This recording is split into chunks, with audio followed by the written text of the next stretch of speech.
একটা লাইক আর সেটা তিল থেকে তাল হলো। অভিনেত্রী অবনীত কৌরের ইনস্টাগ্রামে একটি ছবিতে বিরাট কোহলির লাইক নিয়ে নেট মাধ্যমে শোরগোল, আর সেটা নিয়ে এবার সাফাই দিলেন বিরাট কোহলি, যা নিয়ে সরগরম রইল ক্রিকেট দুনিয়ায়।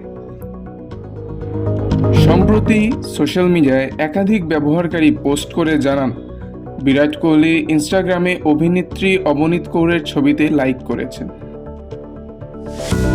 দেখা যায় অবনীত কৌরের একটি ফ্যান পেজ থেকে পোস্ট করা একটি ছবিতে বিরাটের লাইক রয়েছে, যা নিয়ে বিগত কয়েকদিন বেশ আলোচনা হয়। এই বিষয়ে এবার বিরাট মুখ খুললেন, কাঠগড়ায় তুললেন অ্যাপের অ্যালগোরিদমকে। তিনি ইনস্টাগ্রামে একটি স্টোরি পোস্ট করে লেখেন, আমি পুরো বিষয় জানাতে চাই। আমি যখন আমার ফিড পরিষ্কার করছিলাম সেই সময় অ্যাপের অ্যালগোরিদমের ভুলে কোনো একটা ইন্টারাকশন হয়েছে। এটা আমি ইচ্ছা করে করিনি। আমি অনুরোধ করছি কোনো মন গড়া অনুমান করবেন না।